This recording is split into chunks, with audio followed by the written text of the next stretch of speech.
915-544-KTSM, 915-544-5876, or comment online on our stream at facebook.com/Talk El Paso. It's 4 p.m. Mountain Time, and that means it's time to talk El Paso with Andrew J. Polk. Thank you all so very much for joining us here for Talk El Paso, airing live on News Radio 690 KTSM. Thank you all very much for tuning in, however you may be doing so, be it on air, online, live streaming through the free and reliable iHeartRadio app, or joining us over on our various social pages, Facebook, YouTube, Twitter, and Twitch, under Talk El Paso or Andrew J. Polk on most of those platforms here. All those are great ways that you can get at us throughout the broadcast here because, of course, the ability to chime in, comment, I appreciate it. And, well, the conversation often takes on its own tone, tenor, and testiness. Might be not the totally right word, but the Skeptic Squad lives particularly over on the Facebook page, facebook.com/Talk El Paso. So we want to chime in over there. Well, again, just buckle up. It's quite the ride usually here. A lot of stuff on top of mind here today. Of course, if you are at all familiar with certain codes or, well, just the calendar and the significance given to certain dates here, I guess more specifically, today is April 20th or 420 or, well, you're wondering what that smell coming from your neighbor's house is today. You've got your explanation here. It is the day that has held that mythology of, well, that pot smoking in general here. So given that we have now on most sides of us here in the borderland, two definitely, and just a good chunk of the county border here, that's for sure here, with legalized recreational marijuana sales, probably more of that going on today. Some interesting tweets, texts, and updates coming out from, well, a lot of different even official sources in the region here, including, well, among others, New Mexico Governor Michelle Lujan Grisham. But there's more to talk about there, of course, as we're looking at what the actual impact is of sales so far, well, across New Mexico overall, even if still looking at more impacts happening here in the borderland. But also we have, of course, the ongoing discussion as we have that countdown happening still to the end of Title 42 on May 23rd of this coming month. So what is that being looked at, and what is actually the conversation even happening from the federal side of things on the impact of this? The disappointed will be, I mean, spoiler alert, disappointed is going to be an underwhelming phrase to use for what is actually going on there. But also continuing our series talking about local investigative reporting, going to be joined again here by a recorded interview with Estefania Seyffert at KFOX 14, investigative reporter. So she'll be talking about some of her recent work, how it relates to, well, among other things, medical services, utilities, and even more. So stay tuned for that as well. So let's dive right into it to some of the things we're talking about here today. Again, that message from New Mexico Governor Michelle Lujan Grisham getting posted out publicly a little bit earlier today. Happy 420 New Mexico. Today we're celebrating the legalized recreational cannabis. We're seeing new revenue, new jobs, and new opportunities for workers, families, and communities.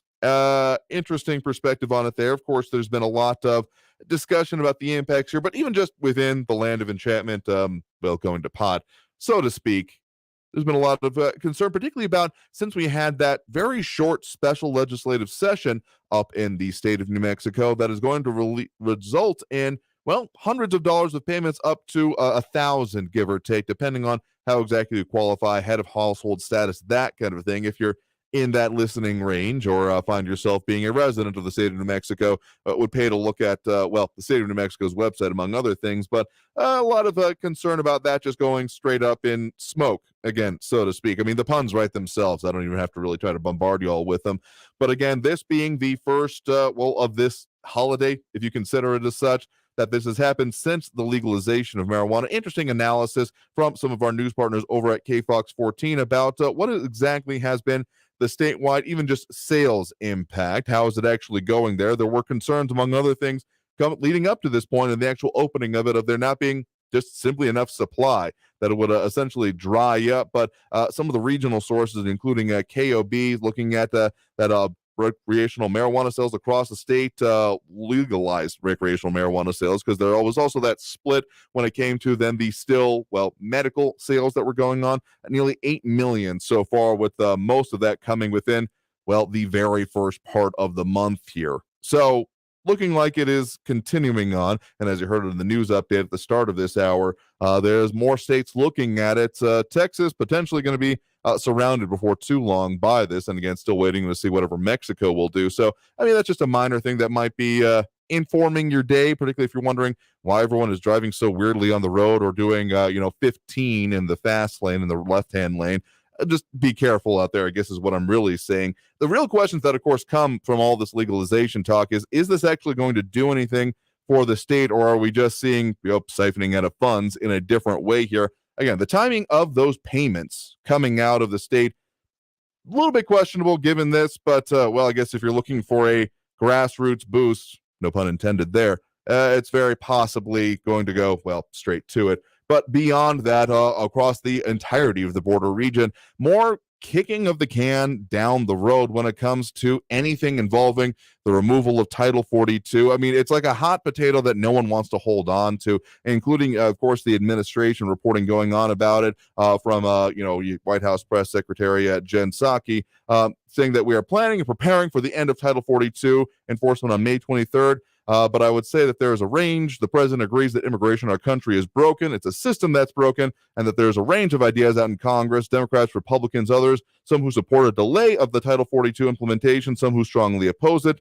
We're happy to have a conversation from them, saying a little bit later. And that's all the real concrete stuff we're getting out of the White House. So, I mean, I was wondering if we're going to be seeing more leadership there.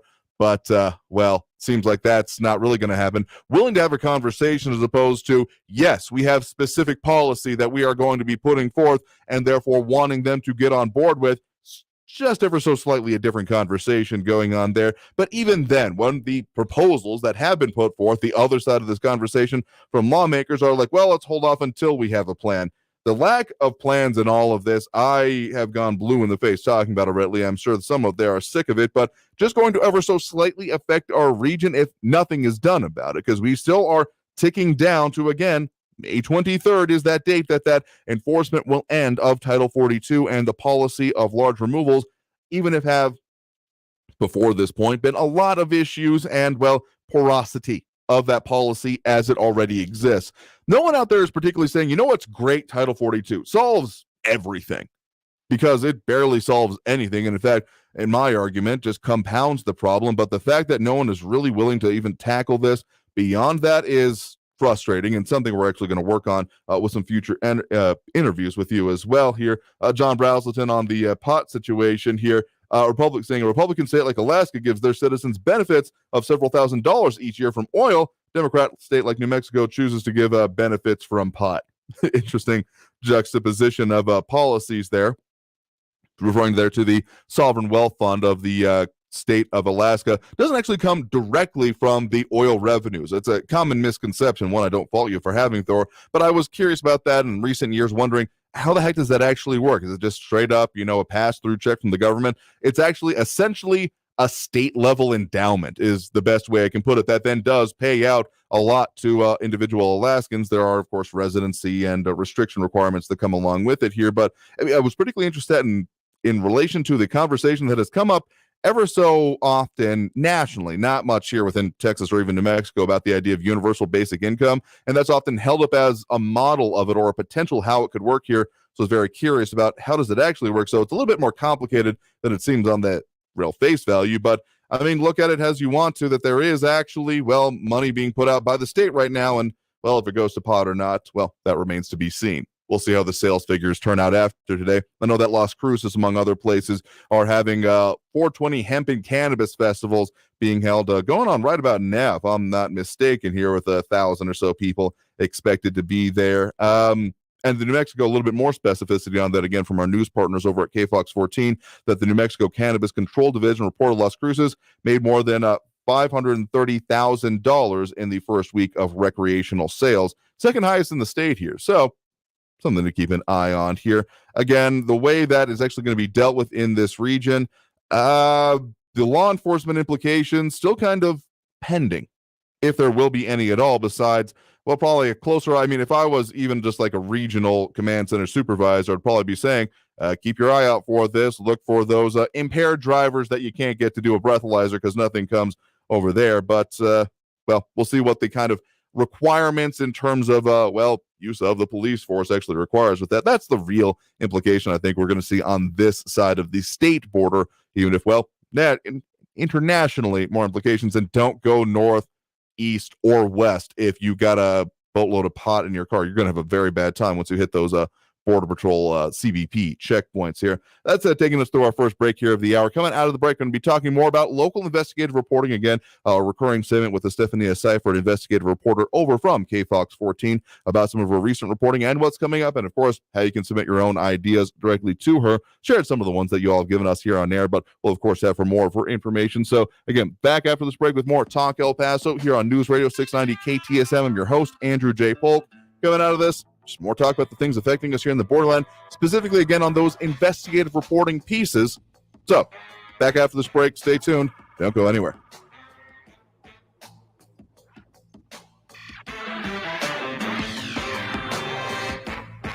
Even if you're wondering about flavors and where you can go out and find them for yourselves, whatever you may be celebrating or not, a good source that you can have right in this local area, you don't have to travel even at all for, and can get delivered right to your door. Of course, Enhanced Flavors is your local source of over 40 quality flavored olive oils and balsamic vinegars and extra virgin olive oils. The balsamic vinegars, of course, coming straight from the Modena province of Italy, because otherwise it's not balsamic vinegar. So you definitely want to find them for that. But also their flavored olive oils coming from Tunisia, Italy, Greece, and Spain, and their extra virgin olive oils. They are, of course, out in the community, going to be out at the Upper Valley Arts and Farmers Market this weekend for sure. You can find that out there again Sundays in the Hobby Lobby parking lot near Crossroads, Donovan, and Mesa. But they're also going to be out at the La Viña Wine Fest. You may have heard that being discussed in our air here a little bit. So they're out there. You can try their varieties, some of which I love very much. Even their light balsamic vinegars or white balsamic vinegars that go great with, well, it might surprise you with what you can use it in with your cooking and really help spice up your life. So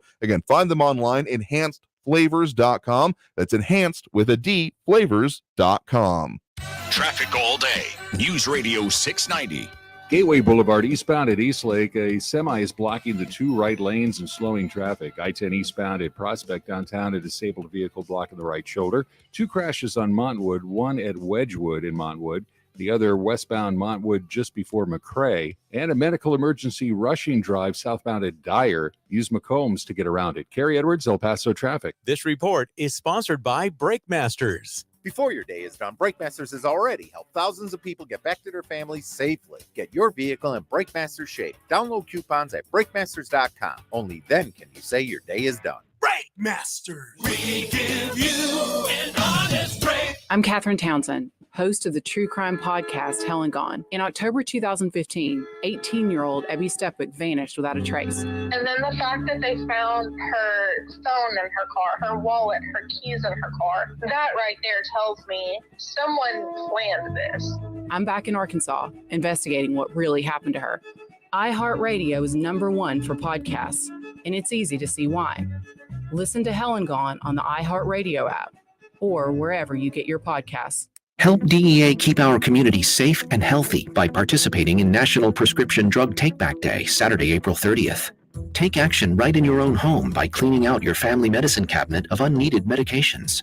Keep them safe, clean them out, take them back. To find a collection site near you, visit DEATakeback.com.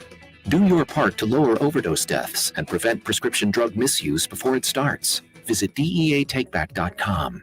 That's DEATakeback.com. Hey, spring is here, and the warmer weather means you've got a lot more going on. Don't let COVID get in the way of any of it. COVID vaccines offer the strongest possible protection now and from long-term effects in the future. Protect yourself and your plans. We can do this. Find vaccines near you at vaccines.gov. That's vaccines.gov. Paid for by the U.S. Department of Health and Human Services. Here's NFL legend Terry Bradshaw.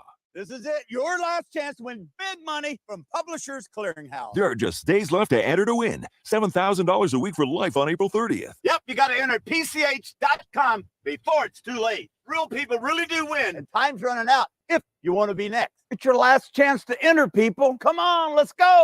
Hurry. Enter at PCH.com. $7,000 a week for life. Last chance. Enter now at PCH.com. Entries due 4/28. No purchase necessary. Void or prohibited. The most current and comprehensive. Just minutes away at the top and bottom of the hour. And always online at KTSMradio.com. News Radio 690 KTSM El Paso. Live from the KTSM AM 690 studios, it's Talk El Paso with Andrew J. Polk. To be a part of the show, follow on Facebook at facebook.com/Talk El Paso. Now here's your host, Andrew J. Polk. Welcome back here to Talk El Paso, airing on News Radio 690 KTSM. I'm your host, Andrew J. Polk. Thank you for tuning in however you may be doing so, be it on air, online, live streaming through the free and reliable iHeartRadio app, or joining us over on the various social media pages, Facebook, YouTube, Twitter, and Twitch. Joined here now in studio, as we are on most Wednesdays nowadays, by Estefania Seyffert, investigative reporter with KFOX 14. Thank you very much for joining us again this week. Thanks, of course, for having me. Absolutely here. Happy to talk about, well, local reporting, local stories, and local investigations, of which, again, for people who have not been familiar, may have missed this last week when we first announced more focus on this here. You are doing that kind of work, that investigative, the data reporting, the stuff that really takes time to dig into here. So, I mean, we had some suggestions that came out of some of our audience here last week, so just want to put a pin in that again here. If people are wanting to see something looked at, see something investigated, I mean, what kind of time requirements is needed for that, and how can they best contact you? Well, they can email me at eyseyffert@kfoxtv.com. Of course, if you can find my social media, you can always message me through there.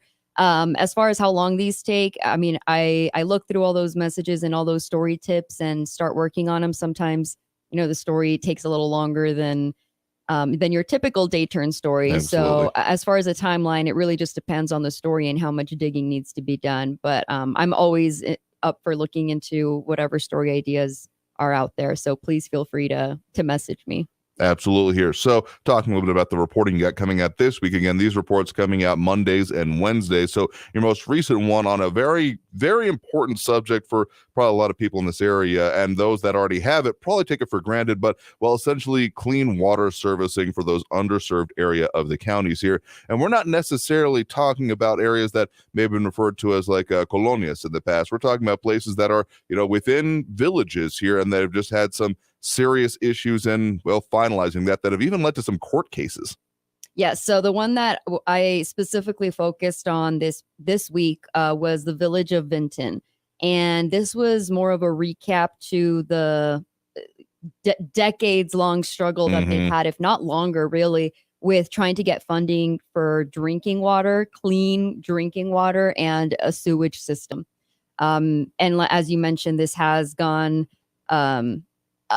to court in a way because it did involve council members who in 2012 had secured funding, about $36 million for the village of Vinton to be able to implement some sort of connection to clean water or a sewage system. And 3 council members decided to vote against that funding or that grant. And that was against the will of many people in Vinton. Of course, they were very upset. These 3 council members never really gave KFOX 14 or the village of Vinton an explanation as to why they didn't vote in favor of this grant for these developments. So that in that case, yes, that is why it did reach several levels of officials, if you will. The district attorney getting involved. It was going to be sent to a district court judge to decide, you know, what to do with these council members, because people created an uproar about getting them off of the council because of the decision that they made. Right. So complicated and very, well, political in nature with all of this here. But so what you're looking at now is that there's, well, been progress, but still kind of languishing a bit here. So for the people in that area, what is the situation? What does the near forecast look like now? So the current mayor, Manuel Leos, who actually, when these 3 council members were in office and this situation happened, was one of the families whose wells had run dry. So he was experiencing what it was like to not have that connection to water. And he is now the mayor, and he's with the current council that came after these 3 representatives have really pushed to try and get the funding needed to try and get whatever means they needed attention, maybe local officials in the area. I know Congresswoman Veronica Escobar was a big factor in trying to get funding, the latest funding. And because this was such a big project, they could not get funding for the entire project, if you will, right? So they had to split it up into little projects and get funding like that. So one project got funding, then another, and that's how it's gone. So right now they are in their second phase of the progress in installing the pipes they need for connection to water. And the mayor thinks within the next 24 months is when they'll be good to go. And then from there, they want to focus on industrial areas, commercial areas in Vinton to try to get water to them. So just to put it in perspective, then, what have been the situations people have been dealing with since then? I mean, you mentioned some wells, but in some cases, those going dry here. So for people who don't live in that area, I mean, help us understand, what does it mean for how people have been having to live previous to these efforts? So a lot of people live off of septic tanks, and those have a lifespan of 20 years. And so when these houses were built was long before that, and these are already collapsing.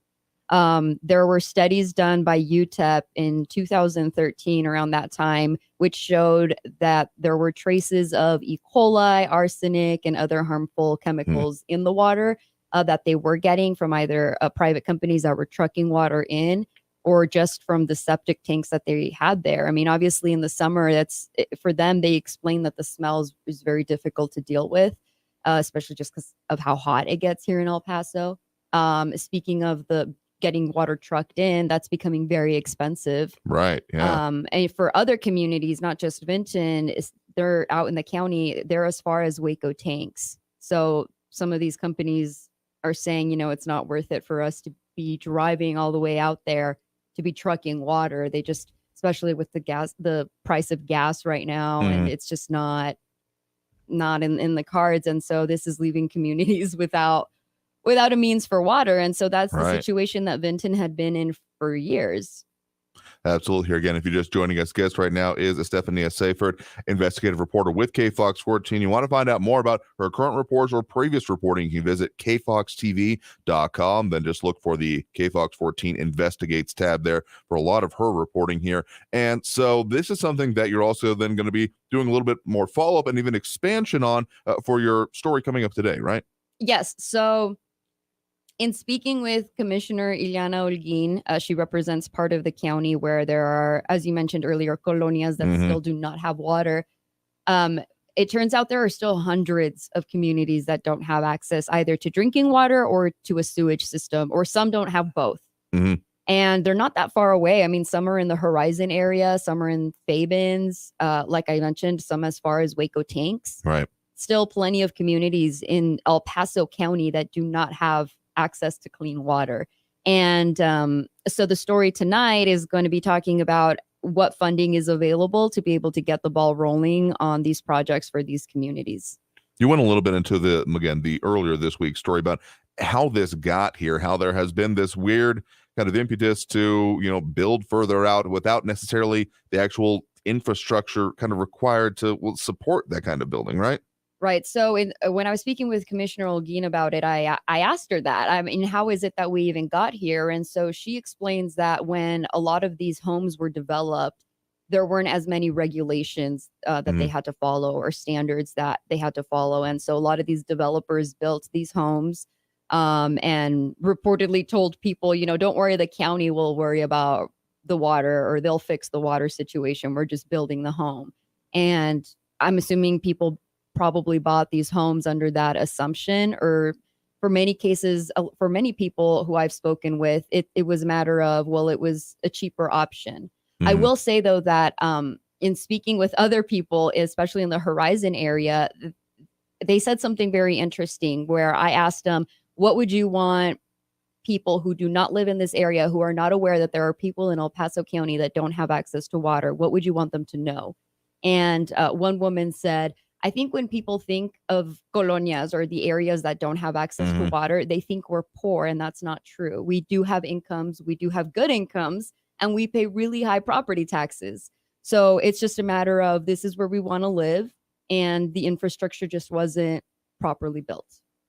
Yeah. So again, that story coming up tonight at KFOX 14 News at 9. Can find the story there, here. And again, the continuing ones here. Want to revisit briefly with the one we mentioned during our first interview last week here on the UMC situation, because that had a lot of interest with it as well. And again, people can find all this information by going to kfoxtv.com, seeing the story as it aired, and of course the write-up that you do along with it here. But again, that UMC, that's more than about $500 million of uncompensated care. I mean, it's kind of a little bit eye-popping there and leads to questions on how is this supportable and sustainable. For those who may have missed the further reporting you did on that, what are some of the important things you uncovered during that story? Right. So this one, again, was a follow-up on the budget for UMC. And uncompensated care is basically what the hospital pays when it comes to having to pay for services for people who don't have insurance or means to pay for the services, but they go to the hospital for care. So the hospital is a safety net hospital. They have the commitment to provide that care without turning people away. And so for 2021, like you mentioned, that uncompensated care came out to $556 million. Yes. So I went back to UMC and I asked for the amount of uncompensated care since 2017. For 2017, it was over $428 million. For 2018, it was more than $469 million. 2019, it was $494 million. And in 2020, it went down to $461 million, but then went right back up in 2021 to that $556 million. So this has been a creep up for a while, except for that. I mean, 2020 was an exceptional year in a variety of ways here, but otherwise it can be a pretty steady increase being seen in, 10, 20, even $30 million per year increasing. And then just even with that dip of 2020, just shooting even further back up in 2021. Yeah, and this is a lot of money that we're talking about. And so I went back to UMC and I asked how they pay for this, where the money's coming for this uncompensated care. And part of it does come from property taxes. Part of our property taxes, I believe it's 8.5 cents, go to UMC. And so from that, they're able to pay a portion, maybe if possible half, although it's not enough to cover all of this entire expense. And so the hospital makes up for the rest of this by offering, they call them unique services, right? So right now they have the mobile stroke unit, which is, they tell me there's 3 of these types of units in Texas, but El Paso's is the most advanced, the mobile stroke unit. And they also have their clinics, their cardiac care center, electrophysiology lab, these specialized services that they are able to basically get money from there and allocate it towards the uncompensated care. So taxpayers do pay for part of this uncompensated care, but UMC is trying to also, in a way, lessen the burden for taxpayers by getting money from this side to that side and just kind of moving it around. And that's how they're doing it.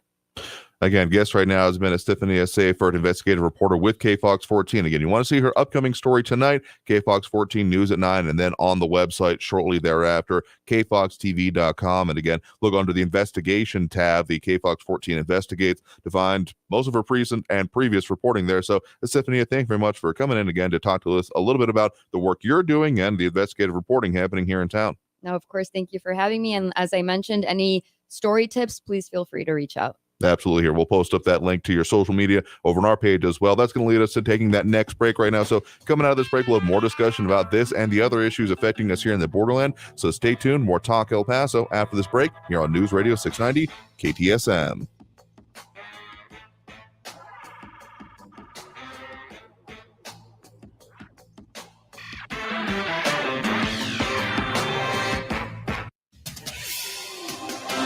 Paso's News Radio 690 KTSM. I'm Selena Madrid with your CBS 4 Morning News Update. With the recent legalization of recreational marijuana in New Mexico, today it's predicted many will be participating in the unofficial pot holiday known as 420. The state's prediction that marijuana sales would increase the state's revenue is proving to keep up so far. Today, the first 420 Hemp and Cannabis Festival will be held, expecting to bring in much more money. According to the New Mexico Cannabis Control Division, in the first week of recreational sales, over $530,000 were made in Las Cruces. It is the city with the second highest sales in the entire state. The first city was Albuquerque, making over $2 million. Now, anyone planning on attending today's festival is reminded public and outdoor consumption will not be allowed. If caught, you may be charged with a misdemeanor and a $50 fine. I'm Selena Madrid with your CBS 4 Morning News Update. News Radio 690. Traffic all day. From the KFOX 14 Severe Weather Center, this is Chief Meteorologist Sandra Diaz. Thanks to our westerly winds, we are seeing strong afternoon winds, patchy blowing dust, and temperatures well above average in the 90s. Even our overnight temperatures seem a bit on the mild side as we see them drop into the 60s around El Paso, 50s in Las Cruces. But we are still looking at the windiest day to come on Friday, and then a cool down with a cold front for the weekend. This report is sponsored by General Dynamics Information Technology. Are you ready for an unparalleled work experience where you see your impact every day? GDIT is hiring bilingual English-Spanish customer service representatives to deliver critical support to the government. $500 sign-on bonus available for select positions. Apply now at gdit.com/El Paso Jobs. I have sleep apnea, and I used to struggle with CPAP. Until recently, I hadn't had a good night's sleep since 2005. Do you remember 2005? We used cell phones like actual phones, and everyone wanted life hacks. Here's a life hack for anyone who struggles with CPAP. Get Inspire. It's a sleep apnea treatment that works inside your body to give you comfortable, restful sleep. Learn more at inspiresleep.com. Inspire is not for everyone. Talk to your doctor to see if it's right for you and review important safety information at inspiresleep.com. Hi, Phil Swift here. When that next storm is barreling down, get prepared with the Flex Seal family of products. Floods can destroy your home. Push Flex base deep into cracks and holes to help prevent flooding. Seal doors and windows, patch leaky roofs and downspouts. Remember, when that storm is coming your way, keep your family safe and dry. Be prepared with the Flex Seal family of products. Available at flexsealproducts.com and fine retailers. For the local issues and discussion you won't get anywhere else, turn to Talk El Paso, weekdays at 4 right here on News Radio 690 KTSM, brought to you in part by the El Paso Community Foundation. Sound off on what matters to you, Monday through Friday, 4 to 6 p.m., and let's talk El Paso. Sometimes it feels like your business is going 100 miles an hour, barely keeping up. Dell Technologies advisors have the Windows PCs and tech you need to help you get past whatever's in front of you. Call an advisor today at 877-ASK-DELL. A start to a simpler experience with Windows 11 Pro. This report is sponsored by Dell Technologies. Because you never hear this. Hey, hon, I'm late. Chris, I am so pleased you missed the beginning of our meeting. Thanks for making me wait, Dad. I talked to a lot of strangers. Check on your commute. Stay informed. Traffic and weather all day. Or you might never hear the end of it. Well, you were late to our anniversary dinner that one time. Yes, how could I forget? El Paso's News Radio 690 KTSM. El Paso's News Radio 690 KTSM. Live from the KTSM AM 690 studios, it's Talk El Paso with Andrew J. Polk. To be a part of the show, call 915-544-KTSM or follow on Facebook at facebook.com/Talk El Paso. Now here's your host, Andrew J. Polk. Thank you all so very much for joining us here for Talk El Paso, airing live on News Radio 690 KTSM.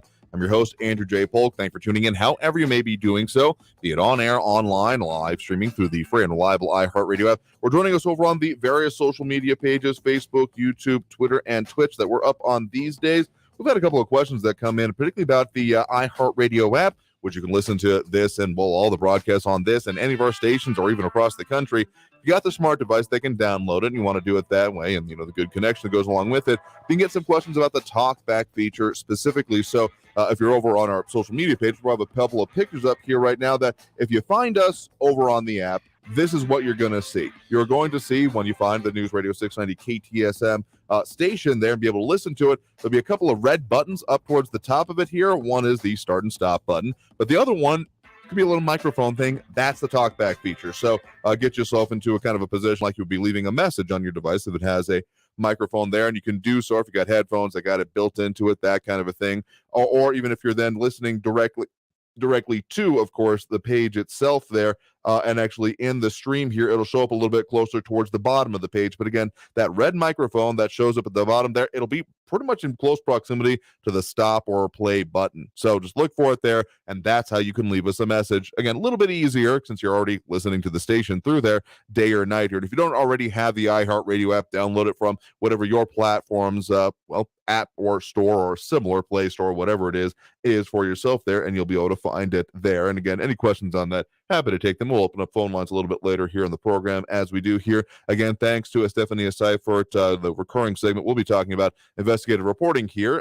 Some hopefully tongue-in-cheek ideas here. James Ratcliffe saying, I didn't know we had investigative reporters in El Paso. Thought all of the reporters were paid off by government kickbacks. Again, if that check was supposed to come in, they definitely didn't have my address, which, well, I guess would fit with the government potentially here. But yeah, there's a whole lot of whatever works for the audience demands kind of things for local reporters here. So very happy to focus on investigative reporting going on here in town. And again, her bi-weekly reports, remember to tune in this coming evening during KFOX 14 News at 9 to see her latest report on, well, follow up on this one here. But more conversation going on about this and some of the other issues here. Raul Francisco Amaya saying here on the New Mexico pod issue specifically, like 2 years of free college equals smart, prohibition equals dumb. And ineffective and violation of personal rights here. We'll see how it works out for them. Among other things, from our news partners there, they talked with Las Cruces Mayor Ken Miyagishima, who we had previously on the show here, of course, who's still not totally on board on this, asking him whether his opinion had changed specifically since the advent at the start of the month till now. And he said, no, not at all. Right now, we're trying to deal with people with mental issues, drug abuse issues, homelessness, and I think all this might do is add to it a little bit. Of course, that's just speculation on my part.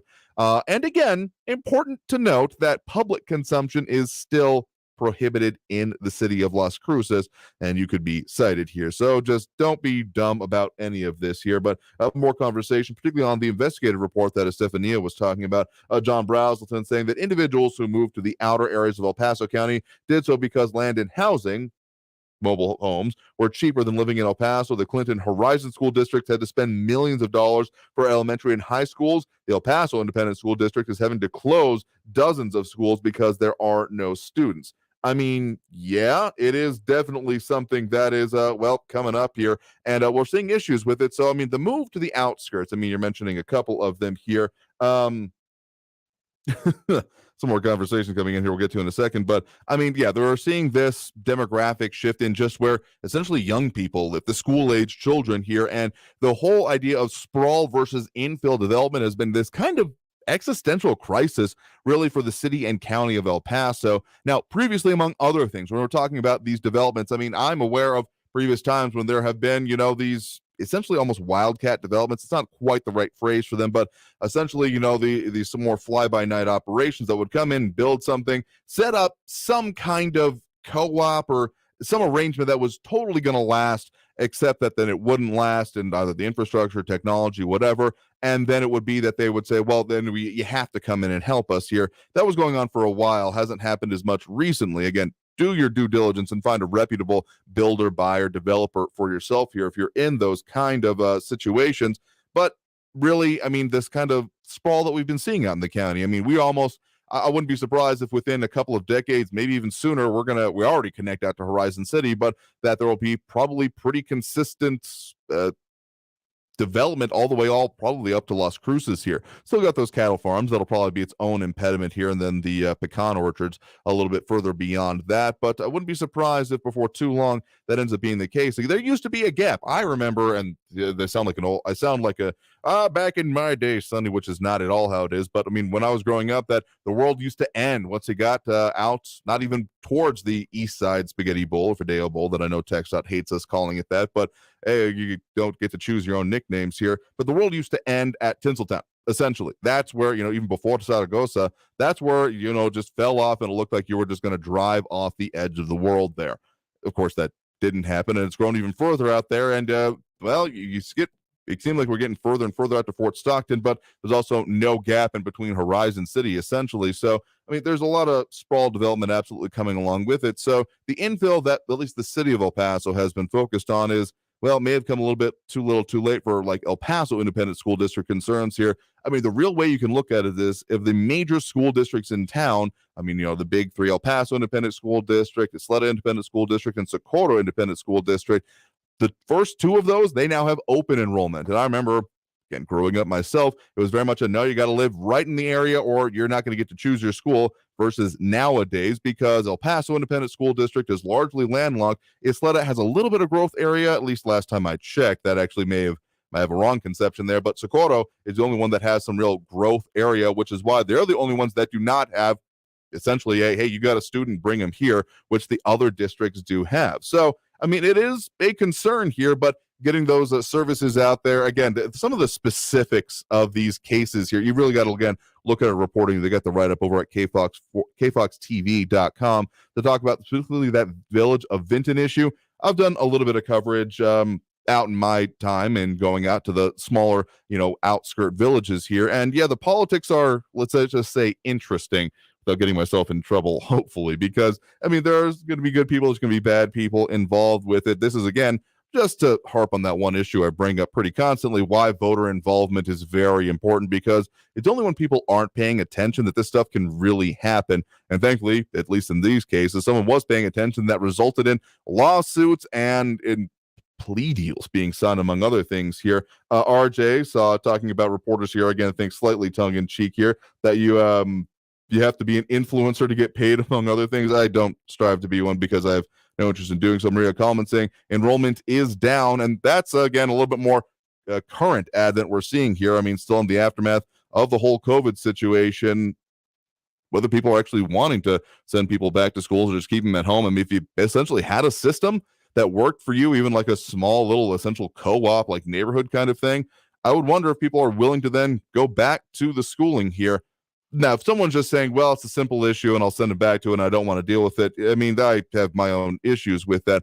But people really getting engaged in their child's education, I don't find myself having that much of a problem with it, because this whole, well, if it's not prohibited, therefore it must be fine, and, the government will take care of everything, kind of comes back to shopping cart theory, among other things. But the idea of being actually involved in it is kind of important here. But that's going to lead us through our next break here right now. So we're going to do what we normally do at this time during the show here and open up those phone lines. Again, suggestions, if you wanted to see some kind of coverage, again, from our news partners and those investigative reports, we'll post at that link as well. But otherwise, again, back after this break with more Talk El Paso, and that phone line open now, 915-544-5876, 915-544 KTSM. A lot of comments coming in. We'll keep the discussion going on this and all the subjects we discuss here. So back after this break with more Talk El Paso here on News Radio 690 KTSM. Stay tuned.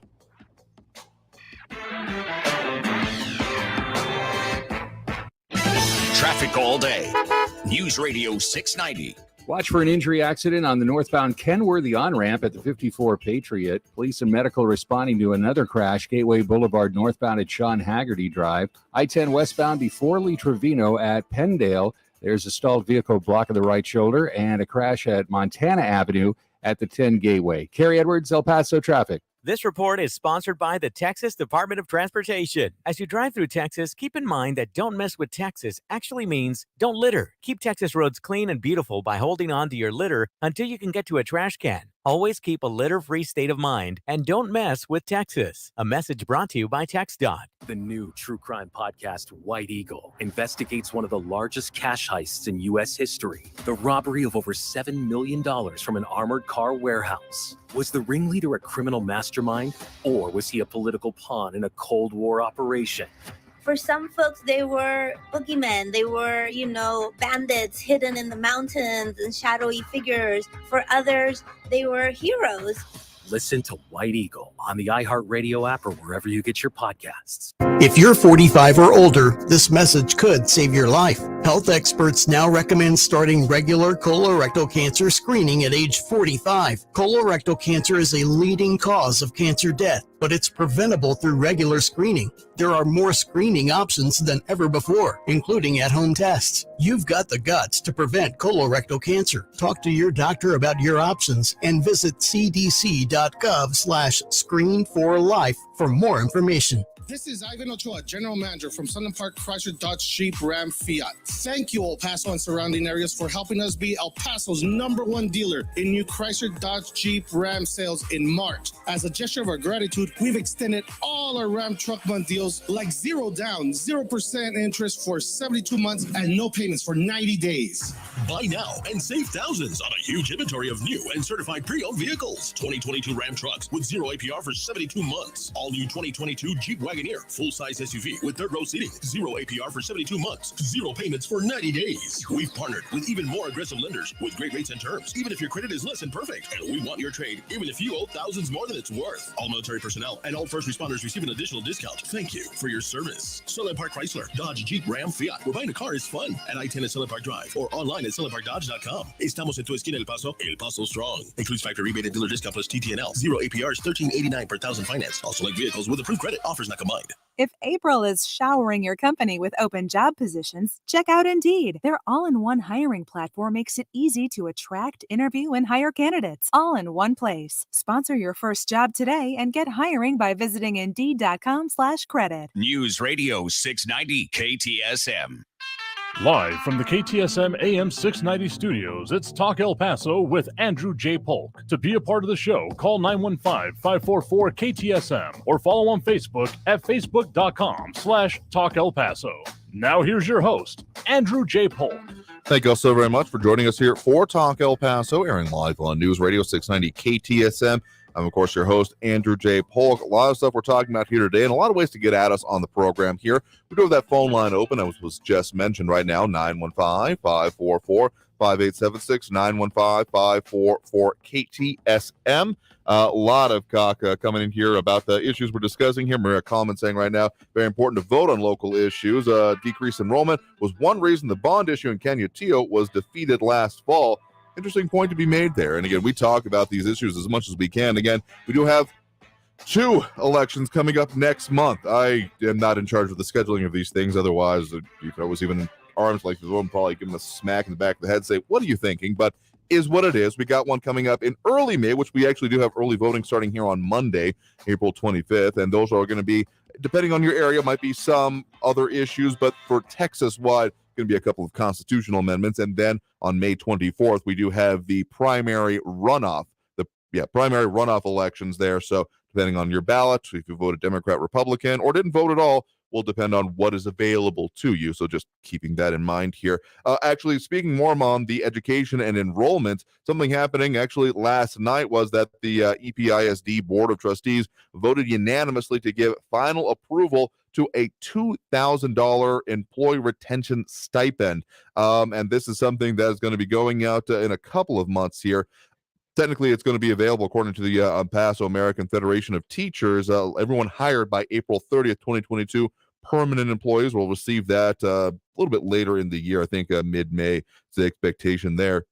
But this is also coming at when more talk is happening with, pay amounts for teachers here that our news partners over at KFlux 14, noting that on average, teachers at EPISD make $1,000 less than most teachers in the county, making EPISD one of the largest but lowest paying school districts in El Paso. So, I mean, sure, that's coming, but again, some others calling this a little bit too little, too late there. And of course, this comes at a time when Texas, in general, facing more than a little bit of an issue when it comes to teacher retention, issues with having, enough staff on hand. Not quite, not technically at the level where the National Guard has been called in like New Mexico here, but that may have just been because of different tactics. I think the need is probably greater on the whole within the state of Texas. I'm aware of some very expedited hiring when it comes to, substituting. I mean, I'm thinking that there's even a 3-day process to be able to be qualified to then serve as a substitute teacher, even if you have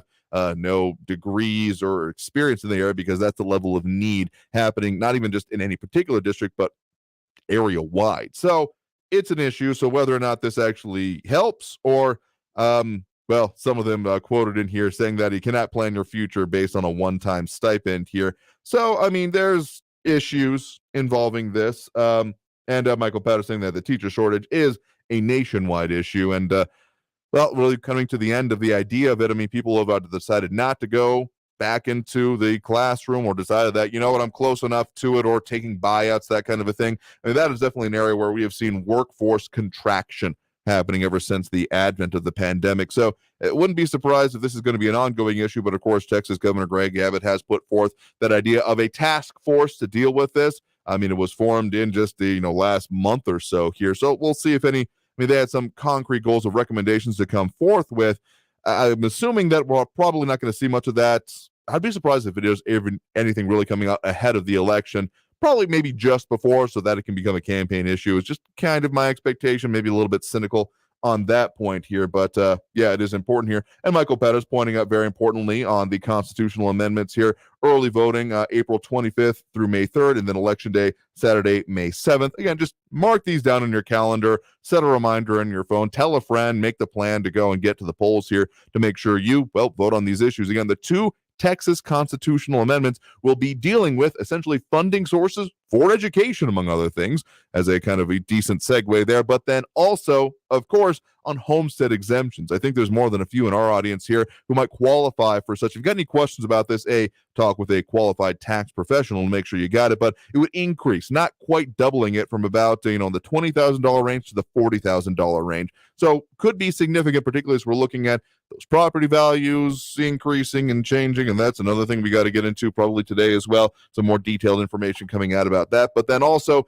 just, of course, looking at your own future here. And again, you might have some other specific things depending on your area. I think San Elizario has some things like the water districts also. So epcountyvotes.com, your best resource to find out all of those details and information, and make sure you know what's going to be on your ballot. Pretty sure in my area, I'm just going to have those constitutional amendments, but again, it doesn't hurt to check for yourself or even give them a call here. So that's going to lead us through that next break right now. Again, we do have those phone lines open, and I know we got a call waiting here. We'll get to it right after this break. So again, that number to call is 915-544-5876, 915-544-KTSM.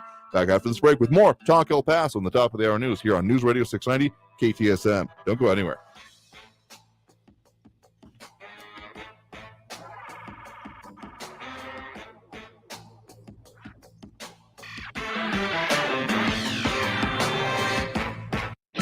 Traffic all day.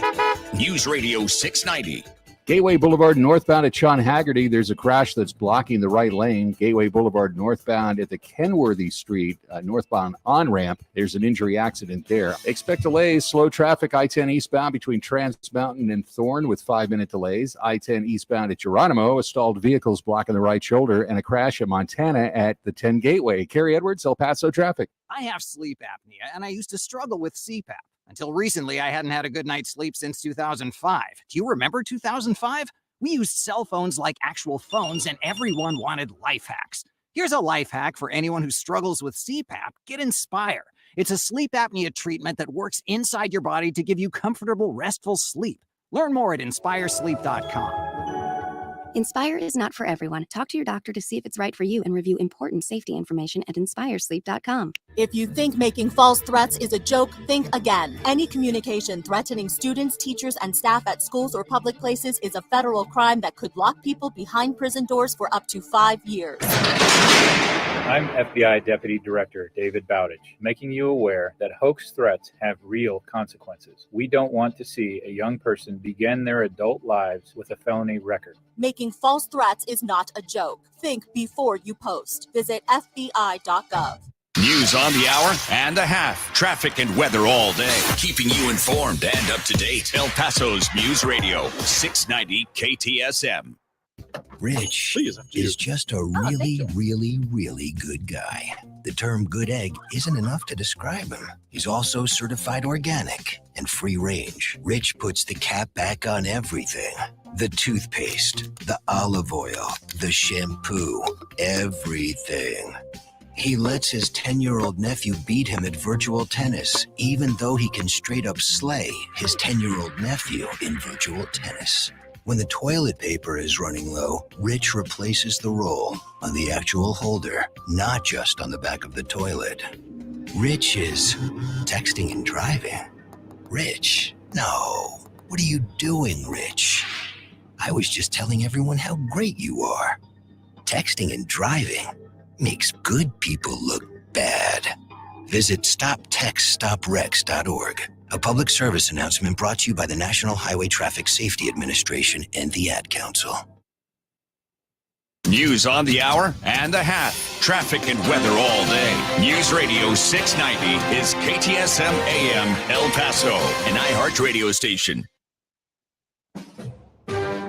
NBC News Radio, I'm Brian Shook. President Biden says the U.S. defense strategy must be dynamic and fluid in a fast-changing world. Ensuring that the security of American people, our interest and the interest of our allies, means having to constantly adapt to anything and everything that's happening around the world. Opening a meeting with top U.S. defense officials, Biden cited Russia's war against Ukraine. He called it brutal and unjustified. A U.S. defense official says Russia has added 17 battalion groups over the last week in Ukraine. The U.S. is assessing there are now 82 battalion tactical groups inside the country.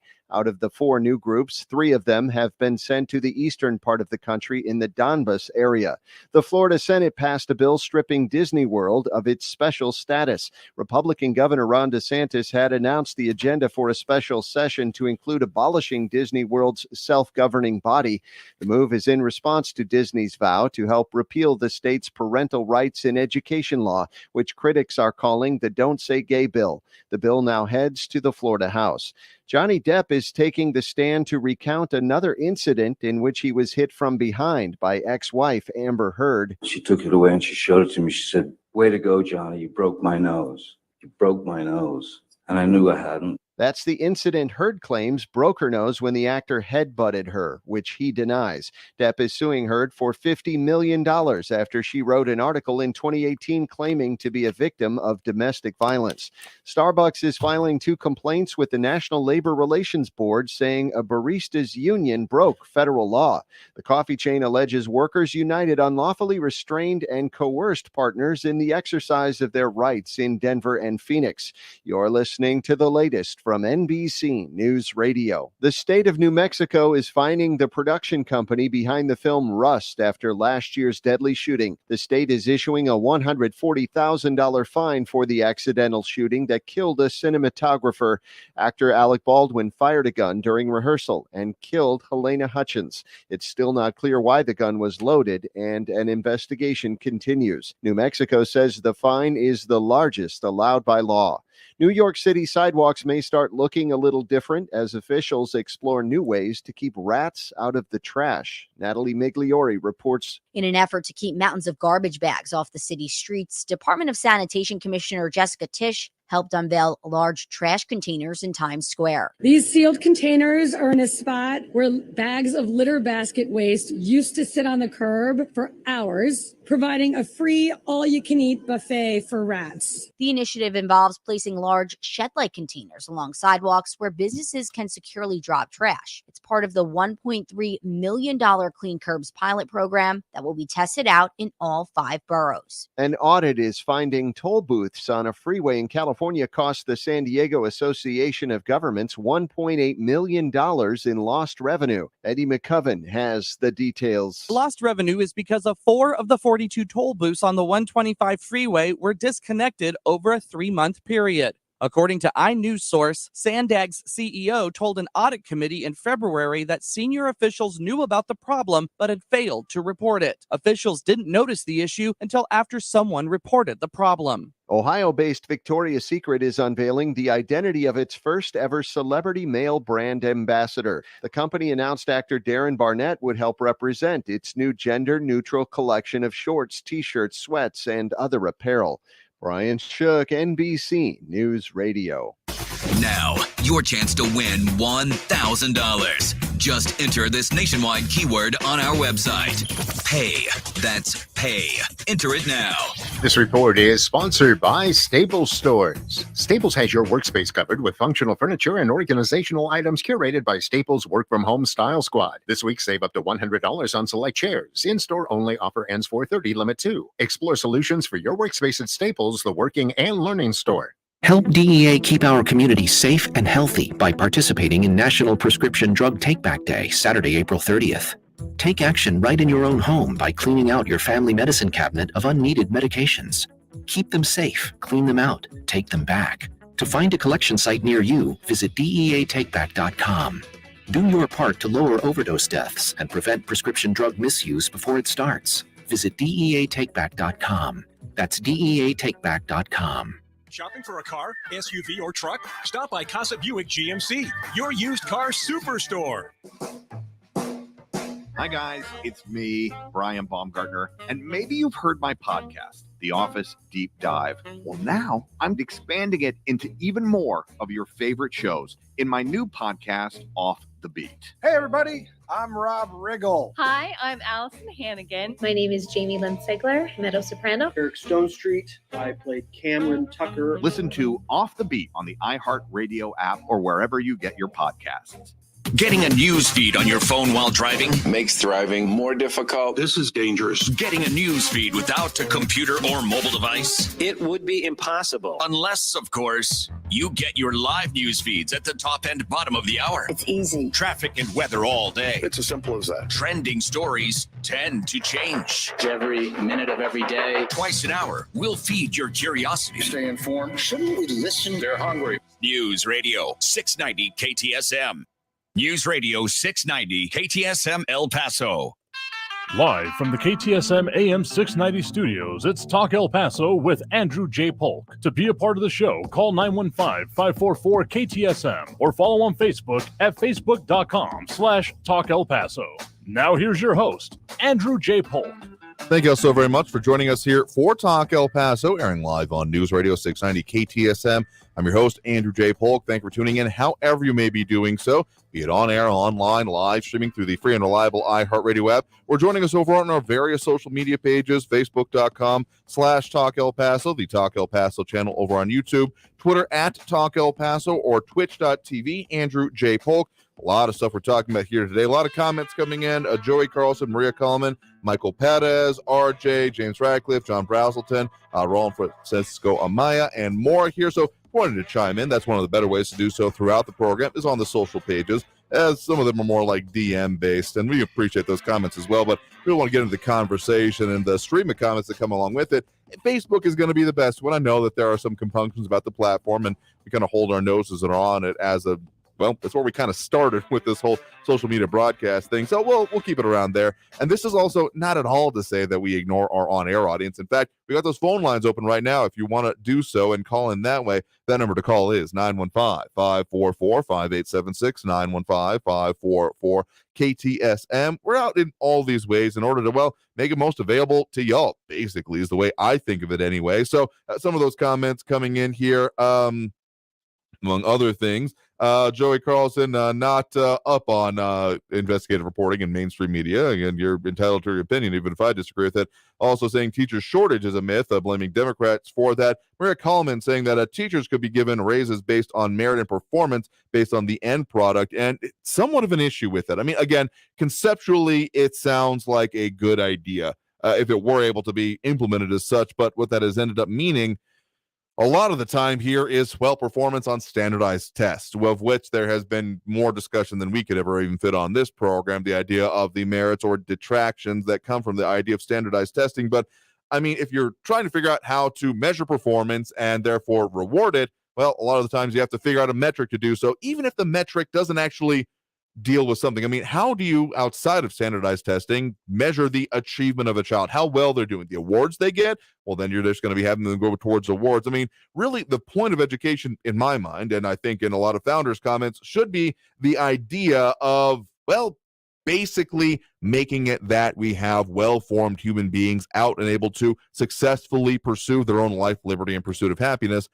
But again, as we look at metrics, and metrics can often take on their own purpose, metrics for metrics' sake, that makes it, well, less possible here. So, I mean, there's, again, it's a good idea and concept, but again, if you have a good implementation of how to make that work here, well, would definitely love to see it here. Joey Carlson further saying that teachers retiring due to administrators not having their back, and again, blaming liberalism for ruining education here. But let's get more of that discussion here on all these subjects here. Also do want to shout out the people dropping the likes over on the Facebook page. It helps with the algorithm as long as we'll be up on this page anyway. Robert Haynes and Flaco Jimenez dropping it over there. Do appreciate it. But let's get to those phone lines now. Again, the number to call there, 915-544-5876, 915-544-KTSM. We do have Raul in the Northeast on the line here with us right now. Raul, thanks for joining us.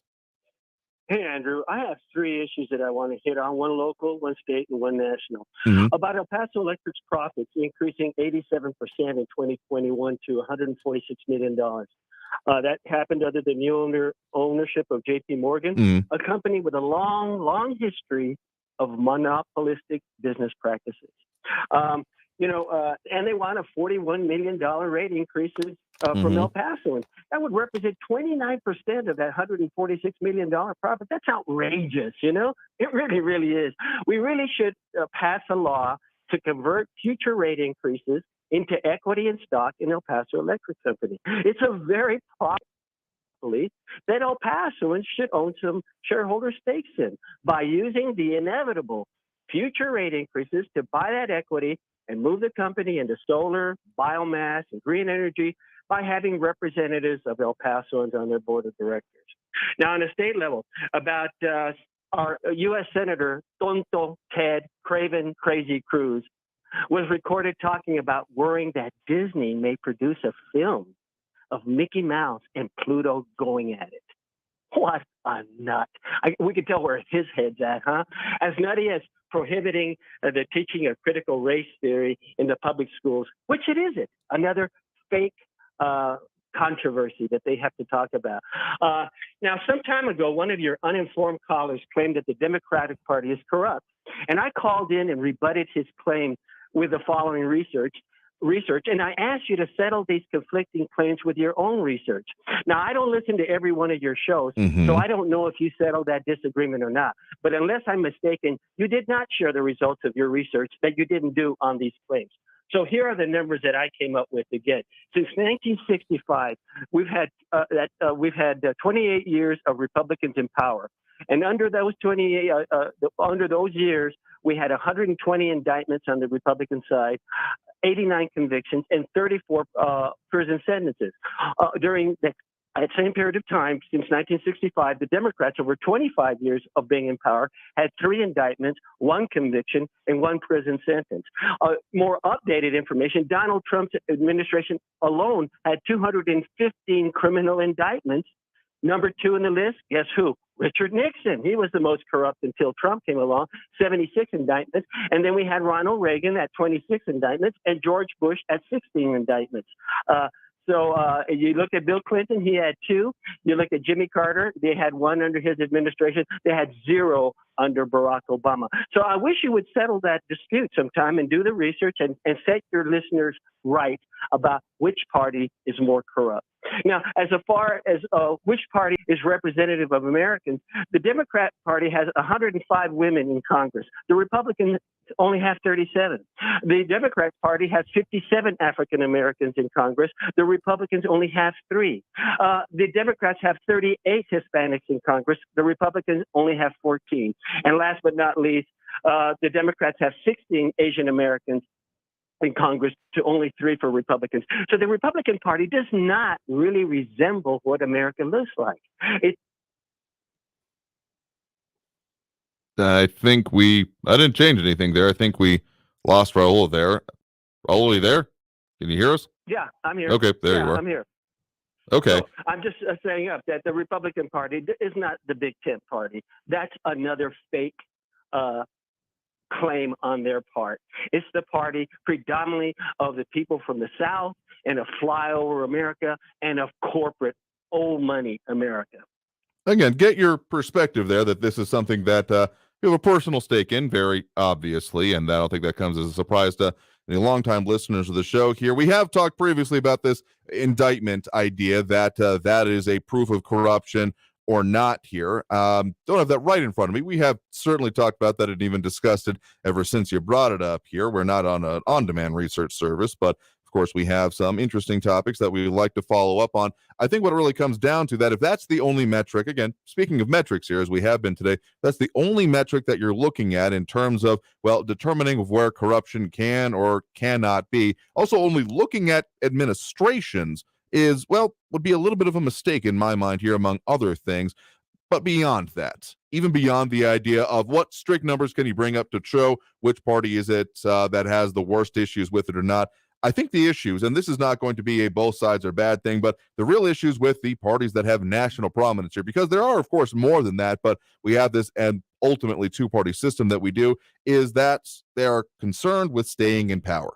That is what it comes down to, because, of course, to keep being in power, to keep holding that, you can't just have a job that you want to do and get it done and then leave. I mean, that's how you lose voters. That's how you lose market share, if you really want to think about it that way, of the electorate base here. So again, if you want to look at those metrics and say, and therefore that's why these things are bad. But again, the analysis and the arrow never seems to flip the other way in the way we talk about this back and forth here. And the idea that, and therefore everything else done by other parties, even the ones that you tend to favor more, is therefore, squeaky clean, does lack a little bit of the analysis that you're providing here. And again, this is not and therefore both sides are bad, but literally, if you're saying, I think that these kind of things are bad, but I'm only going to look in one direction at it, is, well, flawed. That is why, among other things, we talk about policy on this program, because in doing so, we cut through a lot of this clutter of, well, I like my guy better. Oh, no, my guy is a better person overall. Like, I frankly don't even care about that. That is not what is important to me when looking at elected officials. Yes, their corruption. Yes, their susceptibility to other actors, special interests, foreign powers is all very important to me. But really what they're talking about, what they're going to do is what ends up being the deciding factors. Let's just call it 9 times out of 10 when I'm making my decisions at the polling place. And even when we're talking about, what we're doing selection on this show here, what do these people actually stand for and what are they going to do about it is the most important part to me. So again, the analysis, it's an interesting thing. It ends up being a little bit of a sideshow if you're not actually looking at it comprehensively when it comes down to me here. So, and Ted Cruz and Disney, good luck with all of that here. All right, that's going to lead us through our next break here right now. I mean, among other things, we got a lot to talk about. And we got a lot of, issues and comments coming in. So thank you for the point in the call. I do appreciate it, but we got to take that next break. So coming out of this break, we'll get to more of the calls, more of the comments, more of the discussion about the things affecting us here in the borderland as we do during the week after this break. So that number to call again, 915-544-5876, 915-544 KTSM. Stay tuned for more Talk El Paso here on News Radio 690 KTSM.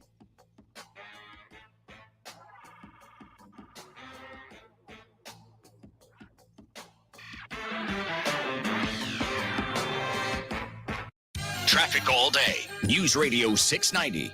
There's a crash on the Gateway Boulevard northbound at Sean Haggerty that's still blocking the right lane. Stay left. Gateway Boulevard westbound before Yarborough at Vista de Oro. There's debris in the roadway, and the El Paso police are removing that. It's blocking the left lane. I-10 westbound at Lee Trevino, a stalled vehicle blocking the right shoulder, and about a 5-minute delay I-10 eastbound between Trans Mountain and Thorne. Kerry Edwards, El Paso traffic. It's a grand in your hand. $1,000. No NFTs or ESGs. It's $1,000 straight to you. That is awesome. Listen every hour from 9 through 5 weekdays for your chance to win.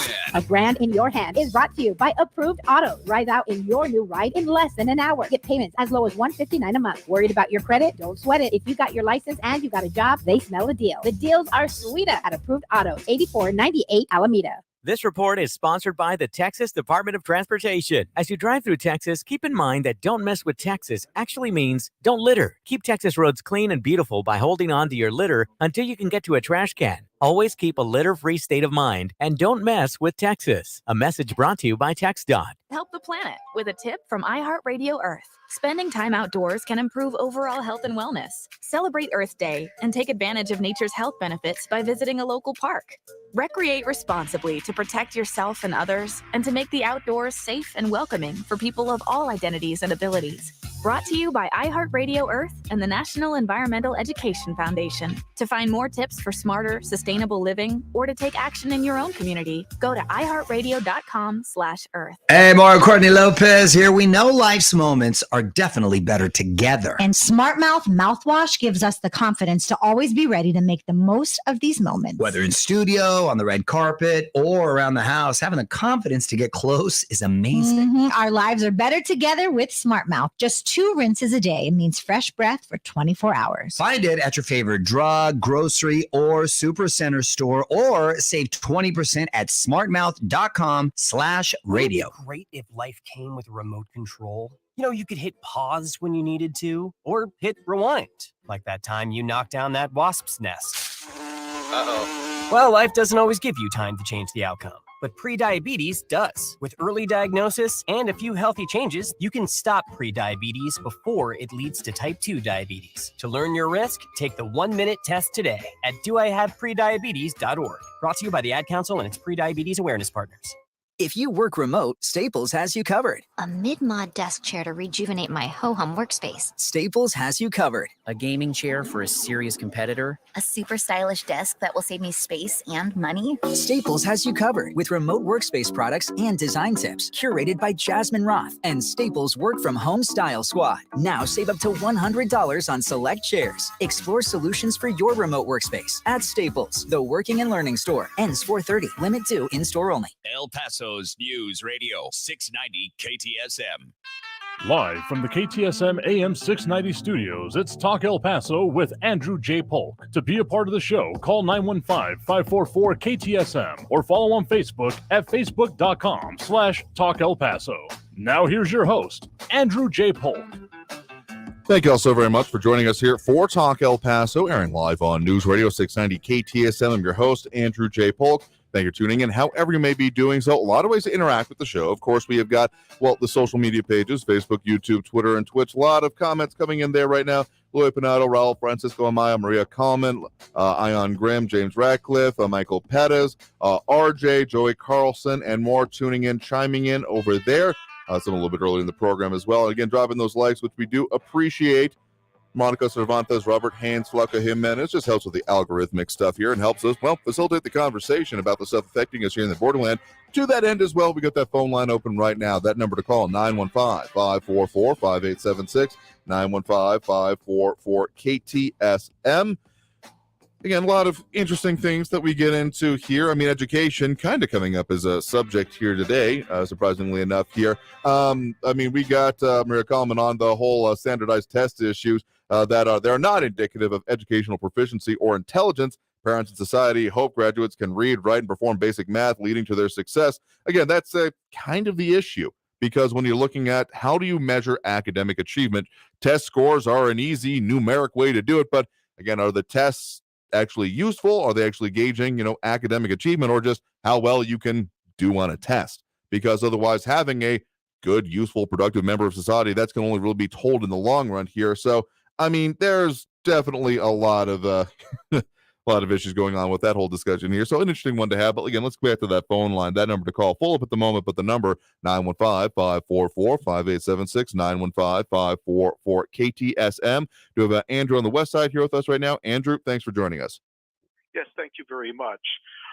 Reference to your the person that you had before your audience today, the interview you had. Yes, with Estefania Seyffert, investigative reporter with our news partners over at KFOX 14. Yes, and very good analysis on her part. And I would like to bring to the attention of individuals, these people in these colonias, this is difficult out there, and of course, I would imagine that these areas that are underserved, not having this infrastructure, I would imagine that this occurred, they were established before the colonial law that was passed in 1994. Oh, yeah. I mean, a lot of these, Vinton, has existed. I don't know the exact date of establishment, but we had some of these far-flung communities out in the county, clearly by people who are like, I'm getting the hell out of El Paso, but we'll stay in the county nearby. And of course, the growth has not gotten out there. If you haven't been out to like the Westtown Marketplace area, there used to be some, you have communities that you do have some little bit of gaps, some actual desert in between, and they're also now being connected. So, previously, some of these places that were when they were established, there wasn't even the possibility of connecting them to, El Paso municipal utilities anyway. And now as they're coming up impossible here, again, some kerfuffles going on here. So the analysis is interesting. Again, having just dipped my toe into a little bit, some of these, I guess, small town politics, that might be a better way to put it here, but that's what comes to mind, is interesting and often can get, real messy real fast.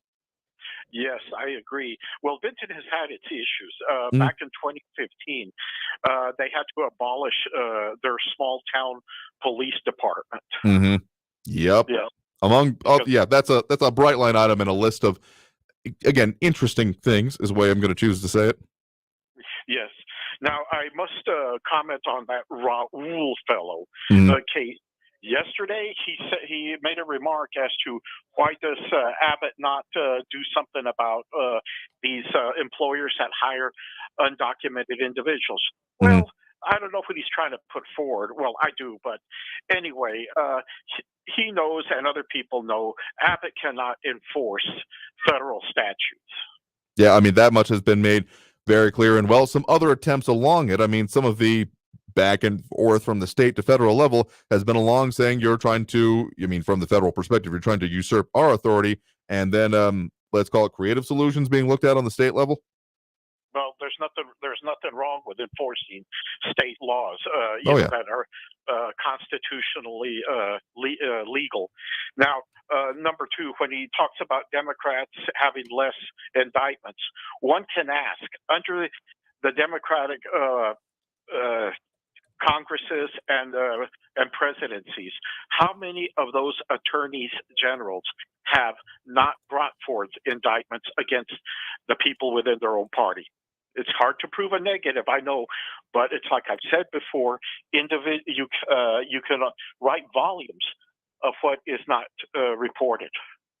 I mean, that's true. I mean, prosecutorial discretion is a very real thing here, and there have certainly been incidents that probably could have risen to the level of indictment under, among other things, the Obama administration. I know it's often cited as the scandal-free administration by those that, again, are not willing to apply that lens that they're applying to every other political activity to that own thing. I guess it's the lack of perspective that really irks me. Like, sure, you're entitled to your political beliefs, so I like these people better than not. But if you're saying, and these are the standards we need to follow, but there's that kind of blank spot when it happens to apply to the people that you otherwise like, that's what really irks me.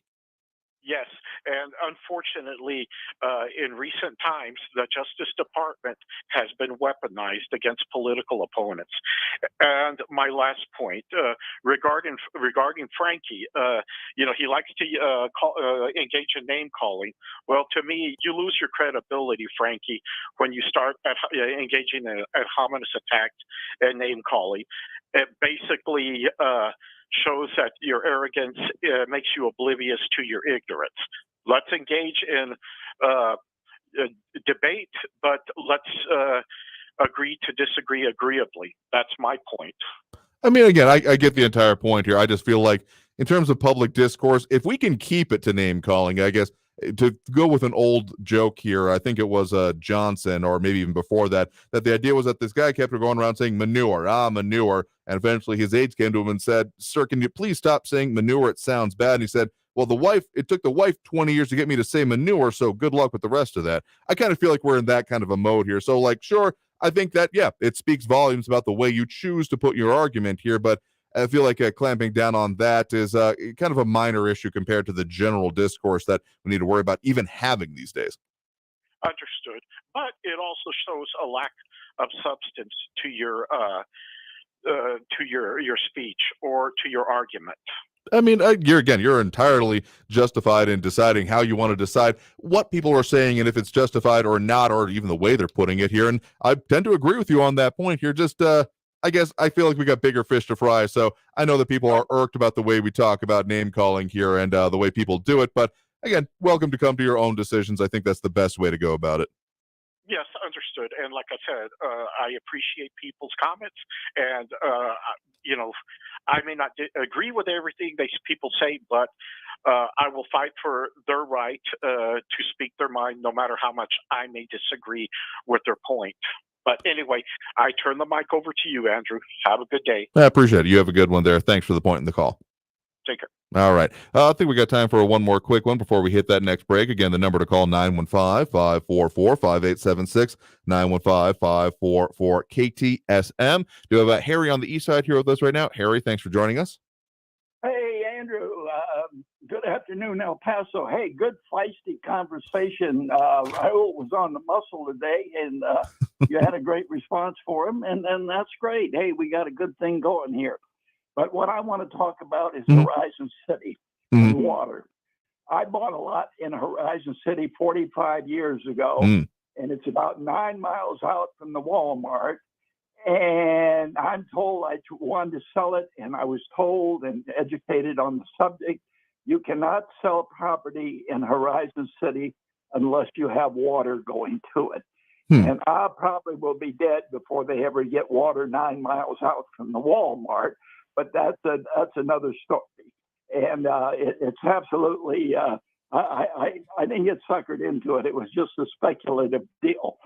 Now, the entrance to Horizon City used to be just off of I-10. There was only one entrance for many years. Mhm. And inside that entrance, as you circled up the hill, the folks started moving their trailers in there, and I guess they had nowhere else to go.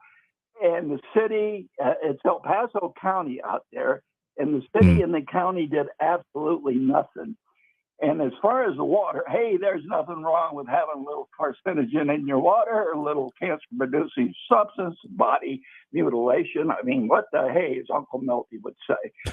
But they knew that, and they did nothing about getting water out there to those folks. And this has been going on for years.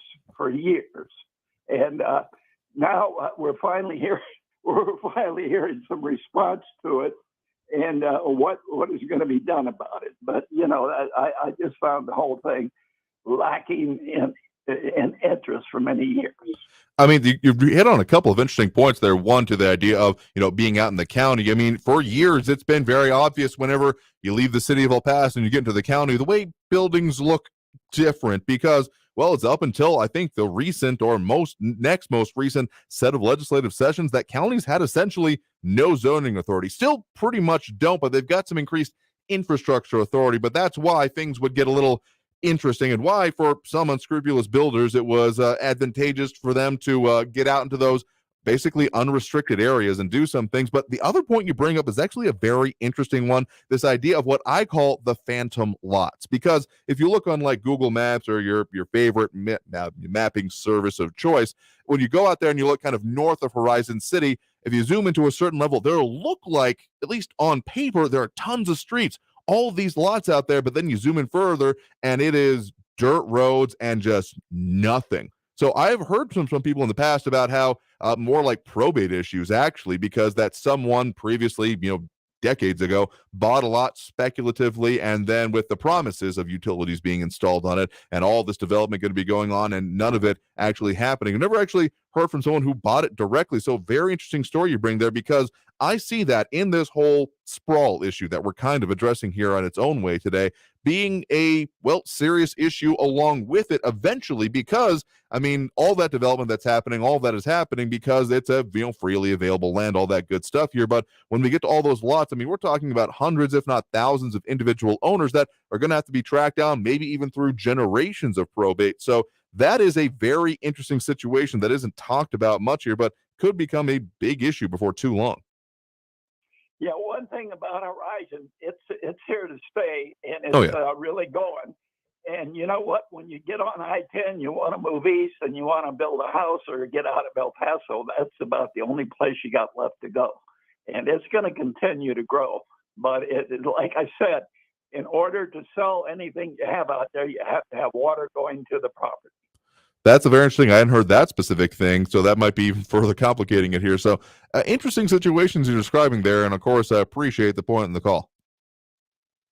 Thank you. All right, you have a good one there. All right, that is going to have to lead us to this next break right now, a little bit overdue for it here. So we'll continue taking calls and more of the discussion of everything we got going on here right now. A lot of comments, a lot of discussion about the issues of the day and what we're talking about affecting us here in El Paso. So if you're wanting to call in, add your 2 cents on the line here during the show. Again, that number to do so, 915-544-5876, 915-544-KTSM. Back after this break with more Talk El Paso here on News Radio 690 KTSM. Stay tuned.